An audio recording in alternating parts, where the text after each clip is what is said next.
All right. Well, hey there, everybody. It's John back here once again, Crypto Top 10. Talk to you about some of the trending articles in the crypto news space. Got an interesting lineup for you today in that I don't just have articles, I have a couple blog posts. That's right, tomorrow's articles today, because this is what all those fancy people like to pull and write their articles about. So, before we get in and talk to everything, thank you to everyone who has subscribed and regularly listens. For wherever you're finding this content, be it on YouTube or on any of the lovely podcasting partners and platforms I put this on. Really do appreciate it. You make my day, honestly. And down in the description, there is going to be a link or links that you can follow to check out everything talked about today so you can do your own research. So, with that being said, let's dig into things. So, NEO. I haven't talked about NEO in a hot second. First of our blogs, this comes from neo.org, which is the official blog by the NEO platform. They're giving notice to a mainnet upgrade. Nice. So, they have released the latest version of NEO-SIL version 2.12.0. Nice, nice, nice. It's adjusting the gas system fees and the transactions per block. So making a couple nice little changes to things. Pretty good. They're going to be coordinating with all mainnet consensus node operators to perform the upgrade from 8 a.m. UTC to 11 a.m. on September the 20th, so just a few days. The mainnet might actually be a little bit unstable during the period, so if you don't have to send any transactions on the NEO network, maybe you don't. So with the update, the system fee threshold will be taken from just 10 gas all the way up to 50. So they're a 5 times increase, not too bad, to provide better support for more complicated smart contracts. It makes sense. Things are developing in order to facilitate scalable development and use cases of smart contracts on NEO. Do I smell DeFi capabilities? I mean, why not? Everyone else is getting into the game. They've adjusted the maximum amount of transactions per block to 200 in this update for both fee-free and paid transactions. Also, bidding mode has been introduced for all transactions. Under bidding mode, transactions with higher gas paid will be processed with a higher priority. Well, that seems like a pretty significant quality of life update that I assume this blockchain already had, but what do you know? It's going to be a hard fork. It will occur at block height 6.2 and I believe 4 zeros. Oh, they're all running together. And they are urging all relevant parties to pay attention and perform the upgrade in advance to avoid any data conflicts. So there you go. Marginal upgrade, honestly, in the grand scheme of things, in terms of not really changing usability, but upping the fee threshold so you can have a more complicated smart contract is a good move. Contracts are only getting more and more complicated as people learn what they can do with them and how to develop, and changing the block height to make things, the amount of transactions in a block, my apologies, is a good thing as well. Hopefully it helps speed the network up, which everyone loves. So there you go, little update on NEO. Now let's get into a little update on Zilliqa. I haven't talked about Zilliqa in a hot second. They just put out a little update on their ZILHive. For those of you who don't know, ZILHive is a grants program. Initially, they put about $5 million up, good old Zilliqa did, to help fund any crypto projects or initiatives or anything like that put out that's based off the Zilliqa blockchain. You just have to, fill out a form, basically write a grant proposal, submit it to them, and they'll approve it or deny it, all that fun stuff. So the program's grown pretty significantly since its inception about 2 years ago. They've funded over 70 different projects so far, all built on Zilliqa. Makes sense. As you may have seen, they've launched a separate dedicated website for ZILHive, zilhive.org. Not the most imaginative, but makes sense. In the ZILHive website, you'll be able to find information on ZILHive and its education, grants, and accelerator arms. So yeah, furthering the education, grants to give out money, and accelerators to help incubate new projects. Pretty interesting. They have also They're launching a new market research tract, which will be catered towards industry professionals who wish to explore new and exciting use cases for the Zilliqa blockchain. Projects under this new track will entail market research and analysis across various industries and different geographical sectors. Not too bad. If you think that you can contribute valuable, keyword there, insights from finance, advertising, or just anything in your industry, you can reach out and apply for the market research track. Not too bad. They've also launched a mission board, which is a list of ready-to-go project proposal ideas that the ZILHive team will put forth and update periodically.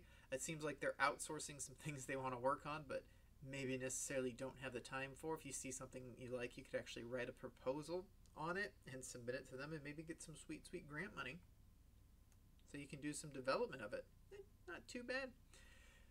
There you go. Nice little Zilliqa update. Nothing on the blockchain itself, but the ecosystem surrounding it, again, seems healthy and vibrant. Quite happy with this little coin. Hopefully more and more people start hearing about it and using it. I think it could be a good one. But yeah, let's jump over. So this article, number 3, is talking about how Ethereum-based DeFi governance token YFI was just listed on Coinbase. Uniswap was also just listed on Coinbase. Absolute insanity. I don't even, like, there are projects that have been around for 5 years that aren't listed on Coinbase, and these two mofos get listed having existed for less than 6 months. I mean, Uniswap, that token just dropped. Like, they didn't have a token before, like, today. The insanity. And of course, good old Yearn Finance, or YFI, according to its creator, it's valueless. Coinbase obviously disagrees. Coinbase announced today that it now lists YFI. It's available for trading in every region Coinbase supports, except New York, because, you know, it's New York. The token currently has a reported market cap of over $1 billion, putting it just outside the top 20 tokens, and it's at like $33,500. It's pretty crazy. The numbers are becoming too tempting for some big exchanges to pass on, obviously, provided tokens meet their standards. On Monday, Coinbase Pro added support for YFI, and 3 days later, it's making it available for everyone. For those of you who aren't aware, Coinbase Pro is quite honestly just their exchange, like Binance, versus being able to purchase YFI directly with fiat currencies. So interesting. While YFI is already on Binance, Coinbase's main rival, users there must purchase it with Bitcoin or one of 3 stablecoins. And since Coinbase announced the listing, YFI has become the 36th most held token on the exchange. Nice. Oh man. Coinbase also added LRC, the Ethereum-based token native to decentralized exchange Loopring. Like, the absolute insanity. They're just listing coins right and left. Coinbase affect anyone? Dear God. Alright, let's hop on over here. Uniswap effect. We'll talk about this. What about the Uniswap Coinbase effect? We'll find out. But in a report from crypto data provider CrossAngle, they claim tokens which first gained traction on Uniswap have consistently provided 208% returns on average once listed by major central exchanges.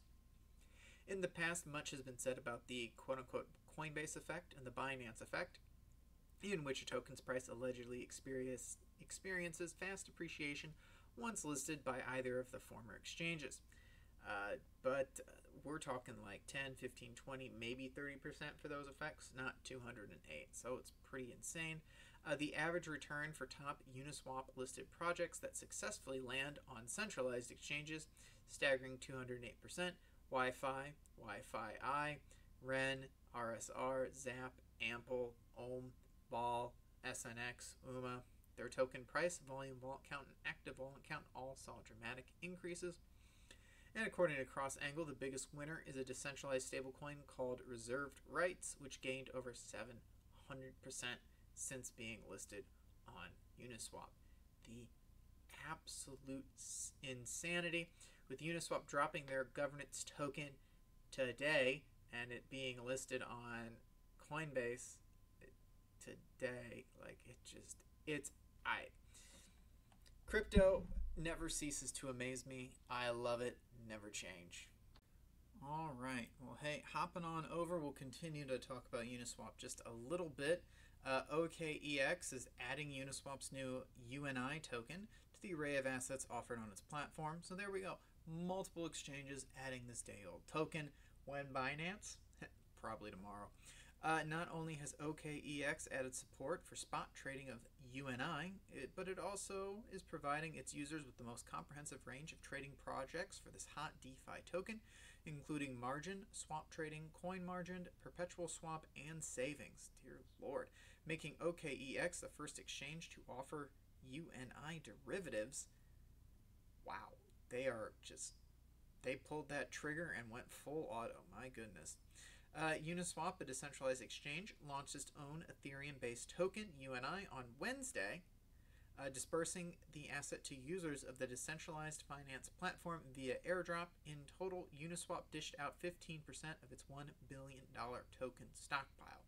The move caused a frenzy, a continued frenzy in the crypto space, as many DeFi developments as of late have caused. Oh, God. Dear Lord. Pickle. Gotta love Pickle Finance. Sushi Swap Saga. Oh, man. It's like watching a Saturday morning cartoon, only it's real life. The volume of activity around the Uni airdrop has placed the ongoing strain of Ethereum to new heights, stalling transactions and punting gas prices through the roof. In a 1-hour time period, people collaboratively paid nearly $1 million for transaction costs based on data from Glassnode. Absolute insanity. Just absolute insanity. When will it stop? Nobody knows. But hey, let's talk about a coin that's a bit more established right now. So, Charles Hoskinson, good old CEO of IOHK, is talking about the next phase, Goguen. He is quoted as saying, "We are real close to Goguen. By the end of the month, we will be able to talk around some of the realities of it, some of the ideas we have, and give some ideas for certain things, and give you a sense of where this project is at."